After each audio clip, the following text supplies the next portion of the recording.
Late night lights in the studio glow. Dreams on the mic, ready to go. From a small idea to a powerful sound.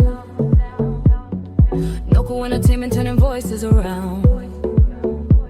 Cameras rolling, the signal is clear.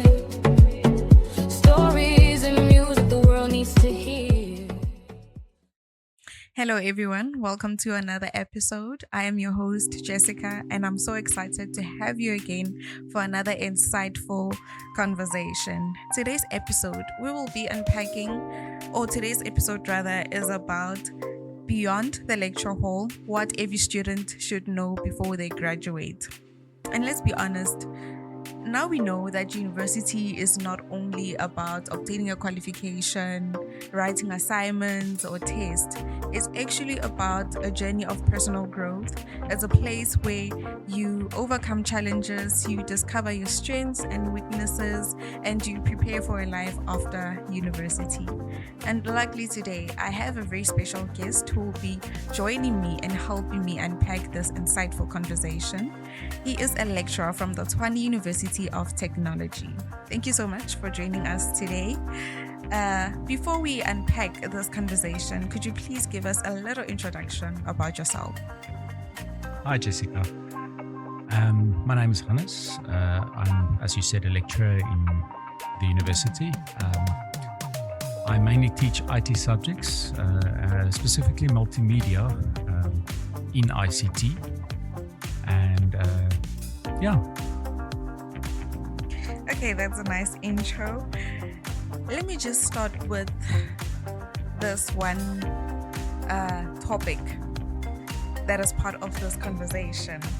I believe that university has a bigger purpose, right?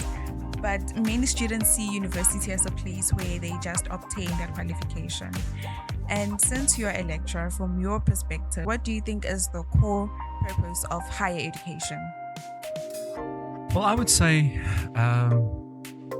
at university, people tend to focus on the what and the why and the how, whereas they should be focusing on the why. Now, the reason why I say that is at a university, you don't learn, you learn information, you learn skills, but the skills that you're learning is not the current prescribed course material. It's actually the soft skills, the ability to teach yourself, I would say, is the most important thing that you can learn at a university. Okay, that's good. And for those who do not know what soft skills are, how would you describe them? Or could you please give some few examples of soft skills? Well, I would say the ability to hold a conversation, the ability to think outside the box and not just regurgitate what you have learned through a textbook. The ability to listen, the ability to pitch up for work on time. That's also a soft skill. People don't see it as a skill, but it is a skill. Some people can't perfect it. Those are the typical things. Or being a human being, I would say, is soft skills. Being a human being, being able to cooperate with other people, I would say. You mentioned being able to hold a conversation. As a university student, one would think that I'm studying not to hold a conversation, but to practice my skills. Why is it important to be able to hold a conversation? Why do I need to be able to hold a conversation? Well, in our society, people, the moment you walk into a conversation, people start with judging you. They judge where you come from, they judge your income level, they judge your skill set, they judge everything, and it's not on purpose, it's just how we as human beings function. Now, if you can present yourself in a palatable way to a person you're speaking to, it in a way forces respect from that person's perspective, in the sense that you know your stuff. If you speak with confidence, you know your stuff. If you don't speak with confidence, it immediately gives that person on the other side the impression that this person Doesn't know doesn't what know they're much. talking about. And in our country, English is our mode of communication throughout industry. And for many years, and you can go to any culture in South Africa, if you can't speak proper English, people immediately assume the word stupid. I don't know why, it's not real, but that's just what they do. So if you can hold a conversation in English and use clean English words and not borrowed words, or you sound like you're getting out of the ghetto the whole time, it immediately forces that form of respect from the person you're speaking to. So in simple terms, I would say have the ability to articulate yourself well. Yes, I would say it's core, and it's in all walks of life. It's not just in an interview room. Yeah. Oh, that's great. Because in my experience, I know that the first conversation you have with a person is the first perspective they have of you.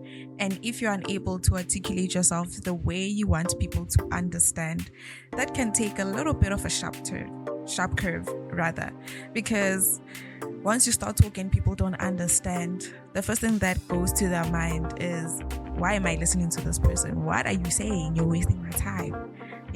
And that's the first impression they're going to have of you, that I met that person and he or she couldn't say what she wanted to say. That person literally just wasted my time. That's great. They say you have 5 seconds to impress a person. True, that's true. 5 seconds, that's not a lot. It's like an elevator pitch, or like ads that we see on social media. You need to capture someone's attention in 3 seconds. Otherwise, forget about it. Forget about making an impression. Okay, that's good. Let's talk about lessons beyond the classroom. Over the years, you've been a lecturer for I don't know how many years. And it's 26 years this year. Wow. And I'm guessing those 26 years you have interacted with different students and you've seen change in them. And what would you say is the growth that you have seen in these students, from the student you were teaching in first year until they graduated? What would you say is personal growth, or rather academic growth, whatever growth? Well, I see a lot of, how can I say, students are very shy in the beginning. They don't ask questions. They are half in their own world. If you can't give it to them through a test or a textbook, it doesn't exist. And then as they progress through the stages of their study career, when they get to their third year, they become much more expressive, much more open.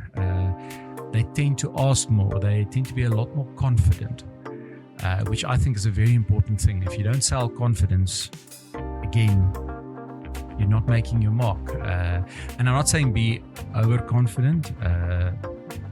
I've seen a lot of students progressing from a humble student to an arrogant, ignorant student, which unfortunately does not pay off later in life, because people start seeing through the nonsense and then you've got trouble.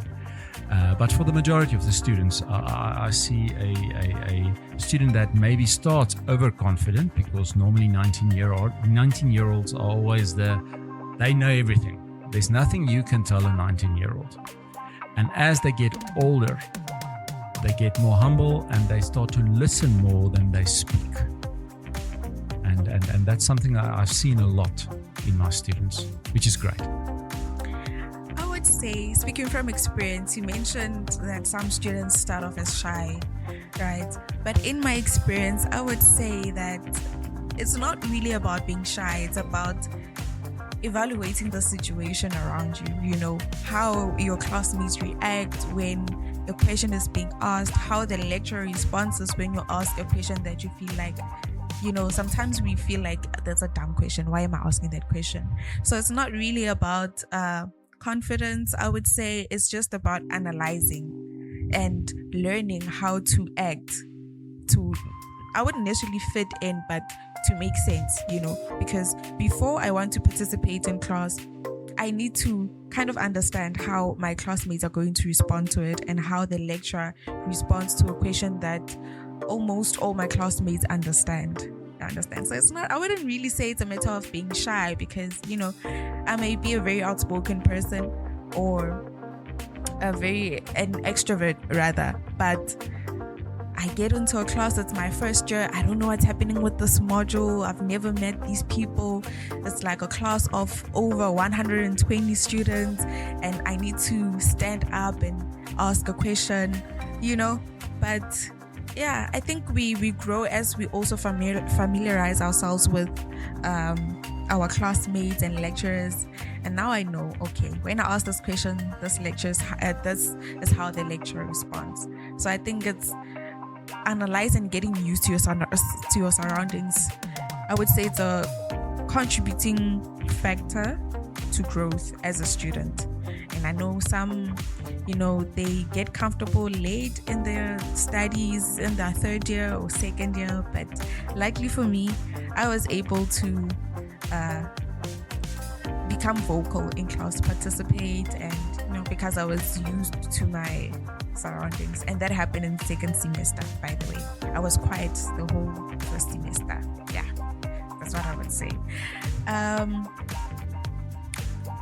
Another question that I think might be a bit challenging to answer, since you're a lecturer and you do not really have access to students, is the challenges that students may face. And I speak from a student perspective, and I like to speak on the academic pressure, because one moment in first year you are an A+ student, and in the next, in second year, you are getting below 70, and now you are thinking of furthering your studies, being a postgrad, but you need a bursary, and for that you need to be a top achieving student. And the academic pressure is real, because sometimes you're like, I got 100 last test, then this time I got a 75. I'm not good anymore. I'm not doing what's supposed to be done. I feel so much pressure. People around me are getting certificates, are getting awards, but because I messed up in this one test, and now it's like everything just disappeared. What advice would you give to such student who's facing academic pressure, which can contribute to other personal stuff? It can, because you're stressed or pressurized academically, it kind of overlaps to your personal matters. Now you do not have balance anymore. So what advice would you give to such students? Well, it's a very difficult one, because there's so many things that can influence this. One of the issues I see with students is, number one, time management. Too much time is placed on social activities, and too little time is placed on academic activities. It's a very big thing, because students want to break free. They want to go to the club and dance every weekend, drink every night. But the problem is, those things, they come with a price. And the price is time and energy. To be a student, you need to be fresh.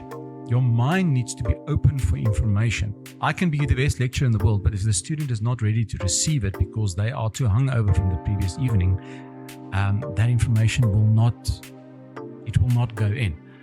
The second one is priorities in terms of where you spend your money. A lot of our students are funded by NSFAS, which I think is a great thing. I'm all for funding people, but that funding system has become a support system for many families, which I think is a problem. And it's not a problem that the student should be solving. If you get money, for instance, to buy a textbook, the reason why you're getting money to buy that textbook is because you need that textbook. You must remember that textbook is the lecturer outside the class, when you don't have access to the person that's standing in front. Now, if that money is then sent home to support your family, I understand there's the emotional need, because that's the predicament we sit with in South Africa. We have extremely poor family members. But the moment that money is used to feed the family, you are taking away a part of your ability to be successful, to provide for your family in the long run. And I think that's one of the issues that our young students need to understand, yes, on an ethical level, I do want to support my family, but it's not sustainable. The sustainability comes from me getting my qualification so that I can make an income, so that I can take care of my family when they most need it as they get older. So I think that's one of the things. And then the third one is, when you're a first year student, like you said earlier on, initially you get the 100%, and then as time goes on, it becomes a 70, and then it becomes a 60, and then it becomes as they say, the golden number, 39.8. And the reason... Commercial break! They say every great achievement starts in a single lesson. Welcome to Starterflix, your Netflix for learning. Discover a smarter way to learn with everything you need in one place. Choose a monthly subscription that works just for you and unlock more premium learning features. Learn at your own pace with engaging video lessons, pause, rewind, and replay whenever you need to master every topic. Why it happens is, in the first year, we basically, all institutions, they regurgitate what has been done in school. And in school, you are taught how to memorize facts. That's what we do. Give me the 10 layers of the inside of a tree. You regurgitate that information. But with university, we have to go beyond what you can memorize to a point where you can debate or reason and analyze and then apply that knowledge. So in your first year, we regurgitate. But in the second year, we start more with analyzing and comparing. And then in your third year, we go more towards taking this thing and critically criticize it. And that's where many students, they don't keep up with the Jones there.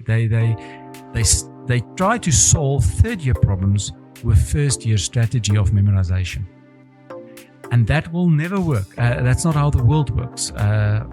And I think that is something, if a student can learn to not just ask how, but ask the question why, that makes the difference. Because why creates that mindset of, why am I learning? For instance, in programming, what is an if loop?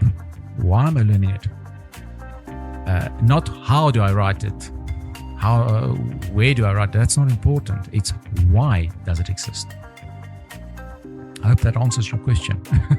It does. You made a very important point about we focus on memorizing, and I think that's what students do. You just memorize, cram, write the test, get a high mark, forget about all the content. Then in another test, you need to redo the same things that you were memorizing. So now you have to memorize again, which is something that also, I wouldn't say is a smart study technique, because once you memorize, you forget, and you memorize without understanding. It's better when you understand, because even if you get a question in a test and you do not exactly remember the word for word of whatever that concept is, as long as you understand it, you can easily explain, critically analyze, and apply what you've been studying instead of just memorizing, because they ask you what's a definition of this and that, and you already memorized it, but you do not understand the logic behind it. That's very true, and I think that's what students need to understand. It's nice to memorize getting 100%, but then come November, you're given the same study guideline, or you're given the same study guideline as you were in the first test, and because you memorized and forgot, now you're going to have to redo it again, which is a lot of work. It's very overwhelming. I'm talking from experience, guys. Don't memorize. Understand what you are studying. Be able to apply, because that goes a long way. I'm talking from experience. And I want to talk about making the most out of university, because it's not only about assignments, tests, exams, group assignments. There's more to it. And I would say extracurricular activities is one of them. Like If you're a sports person, there are so many sports in university that are available for you to participate in. There are choirs, so many things that can take your mind off the test that you've been struggling with. But from a lecturer's perspective, what would you say are some of the qualities, or what is it that successful students do differently from other students? So just say again, the noise from the rain is making a problem. Okay, what is it that successful students do that is different from other students? Oh, well, number one, I think is they take risks. If you keep on doing the same thing over and over and the results is poor, if you keep on doing it, it's going to stay. It's not going to change.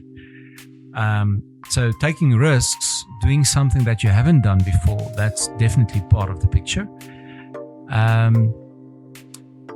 What I've seen with many of my students that are very successful is their mindset is, how do I contribute to society, and not how do I receive or leech from society.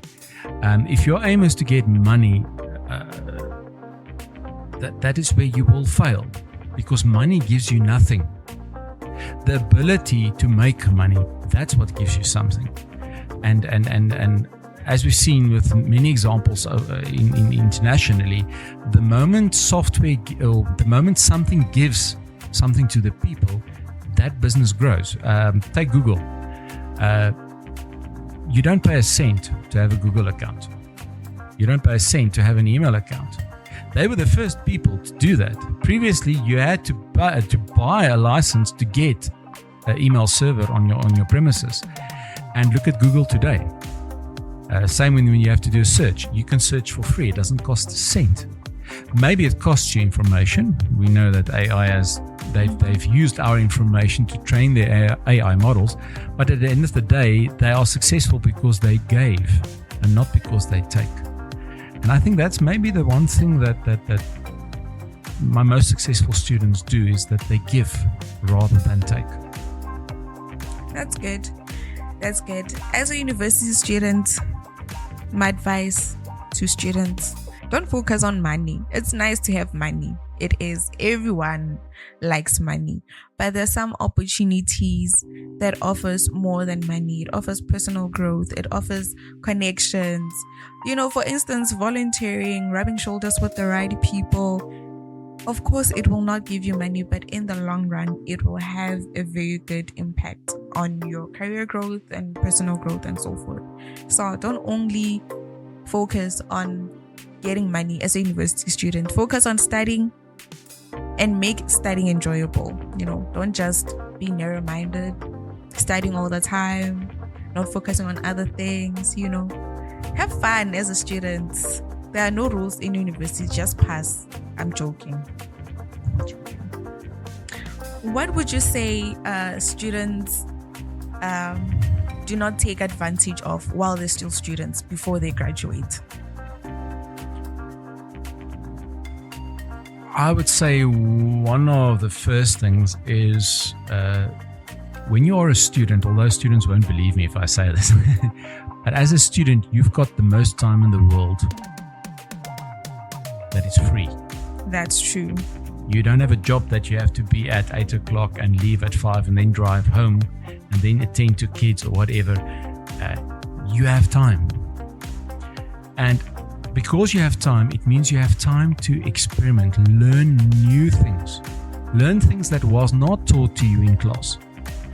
People always think that at university, if I have a certain subject, that subject teaches me everything I need to know about that subject field.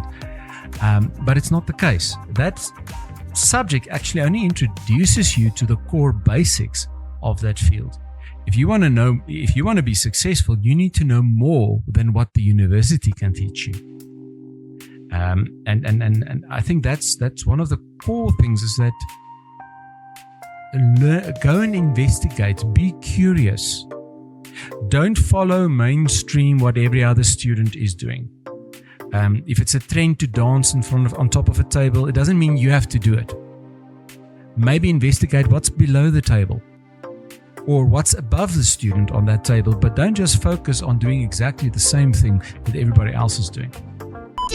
Commercial break. They say every great achievement starts in a single lesson.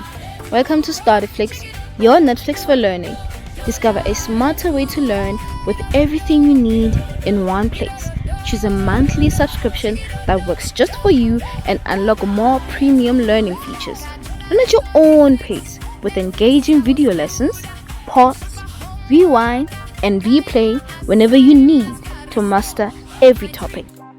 Okay, graduation marks the end of a chapter and the beginning of a new one, right? What would you say students should be doing, or what students should know before they actually graduate? That's a tough one.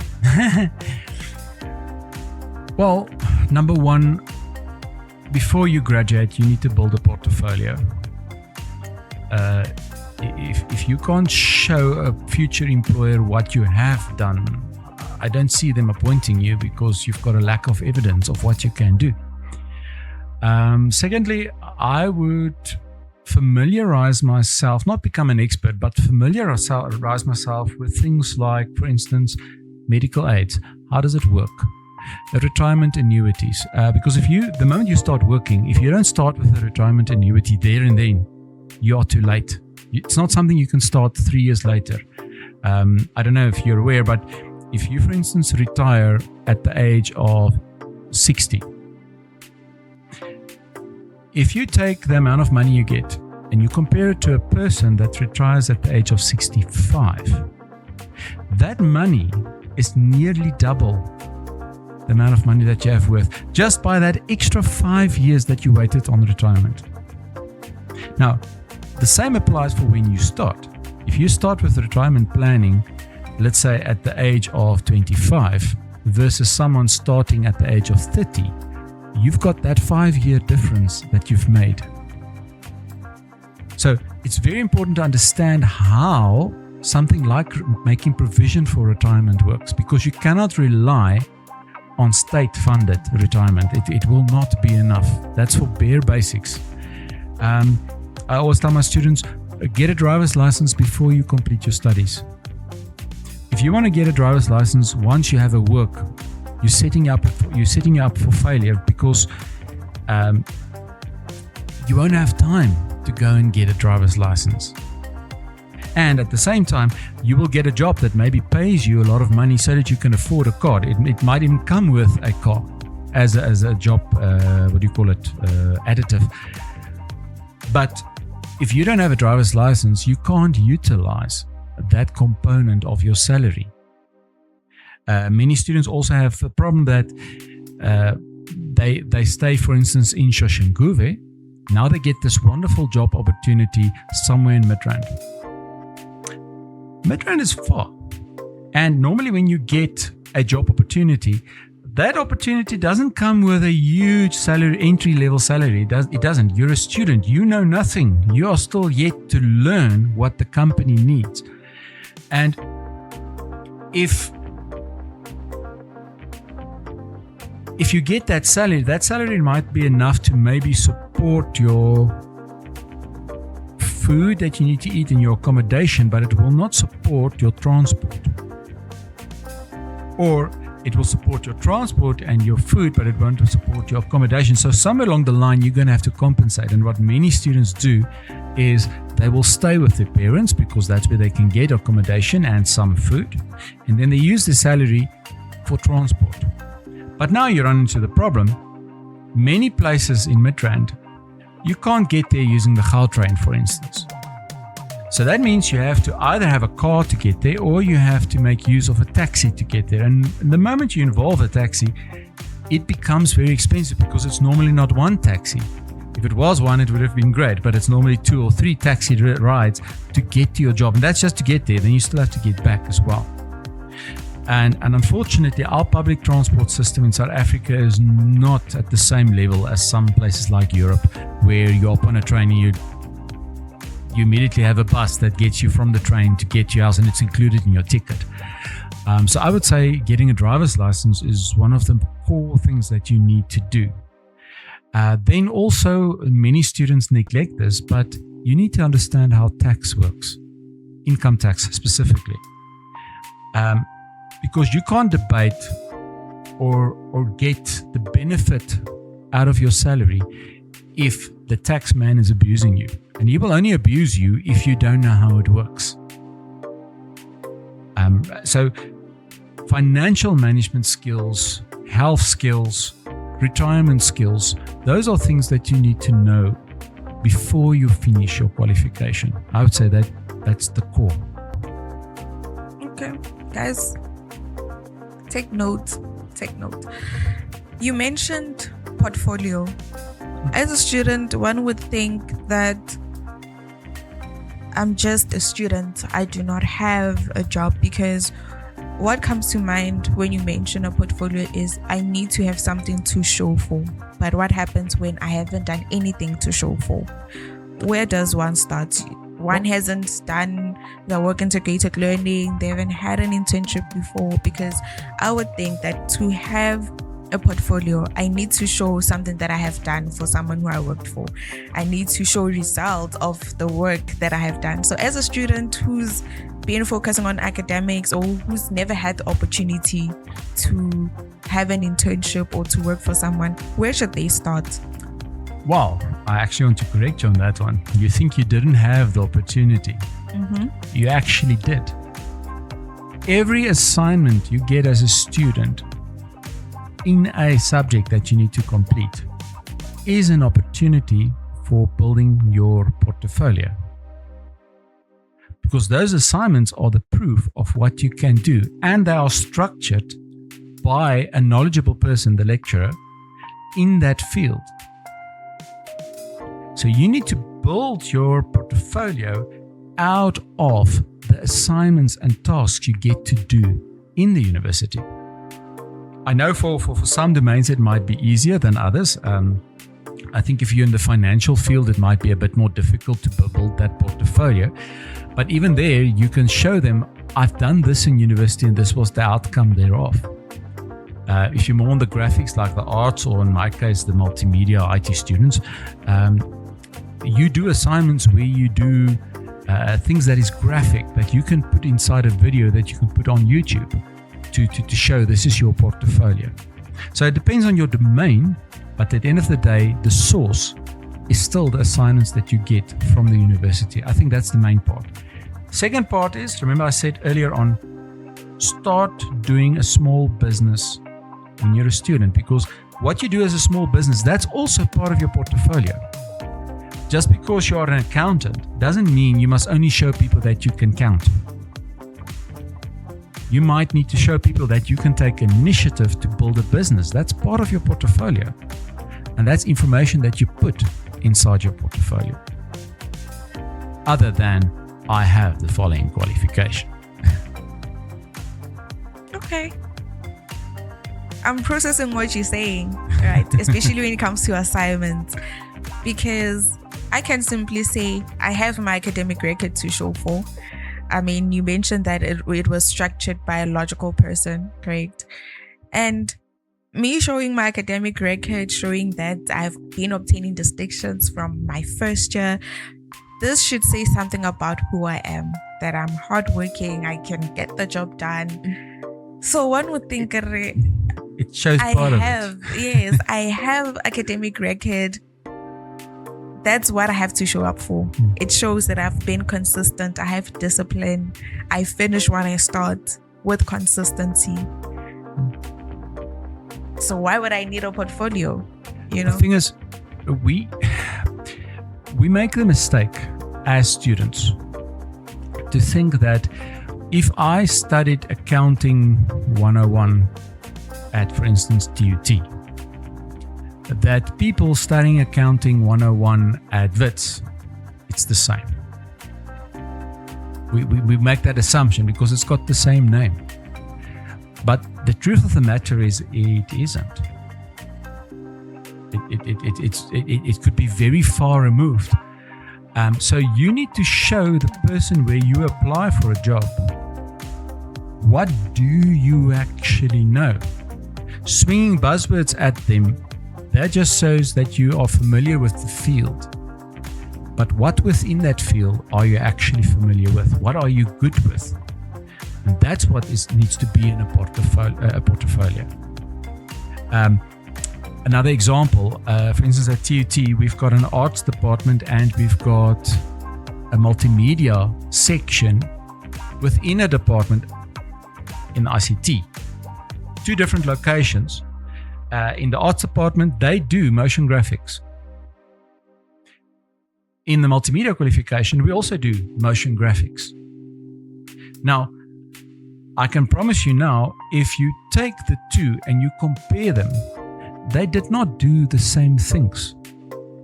The arts department might have focused on the content that was edited in motion graphics, whereas the multimedia people focused on how do you make that content work on a technical level. How do you make the file small enough, or whatever the case might be, or how do you make it bright enough?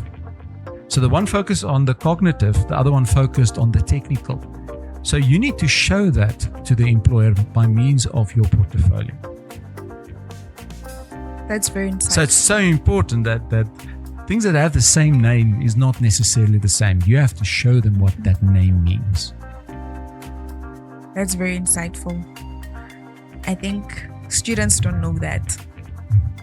They think a portfolio should only be done after graduating, once you've had a job or an internship, to show up for what you have done or what you can do. That's what I also thought. I never thought of having a portfolio while I was still, in my first and second year. I waited until I got my work integrated learning to show my prospective employer what I can do.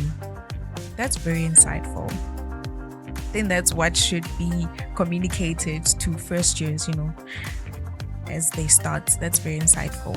But just remember, the portfolio is not only what's in your qualification. Yeah. It's what's within you.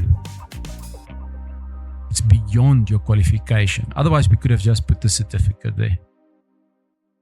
It's what else do you bring to the picture other than your qualification. That's very insightful. That's a good point.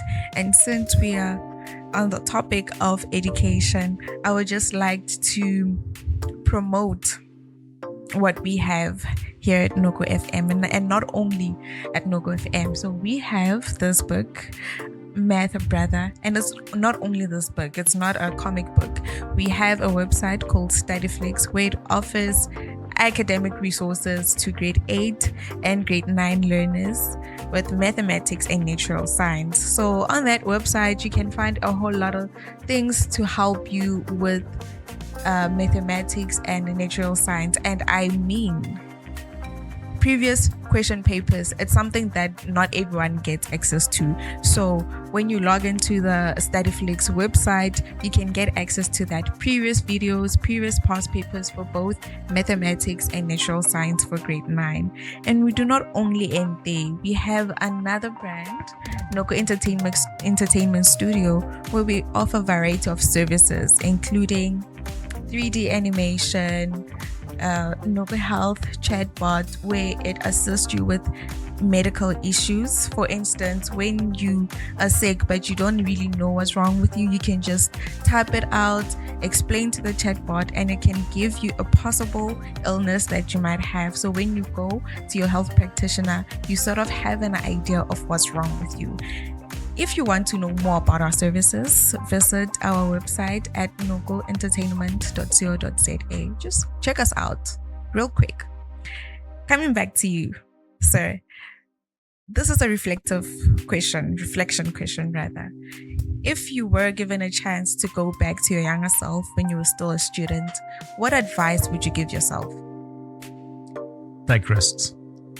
Yeah. Don't be afraid to do what others aren't doing. That is what I would say. Tell myself. Just take risks. Just take risks. You have time. Don't be afraid to take the leap. That's good. I think that's what we're afraid of. We don't want to take risks. We are afraid of the consequences.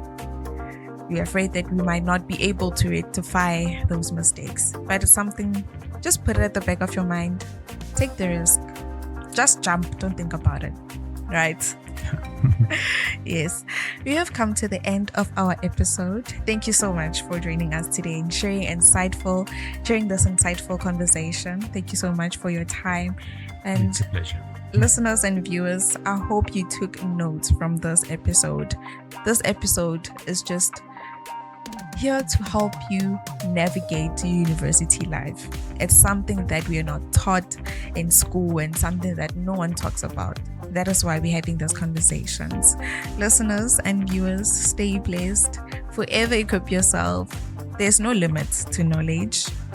Go out there, take the risk, as Mr. Hannes has said, and enjoy your varsity life.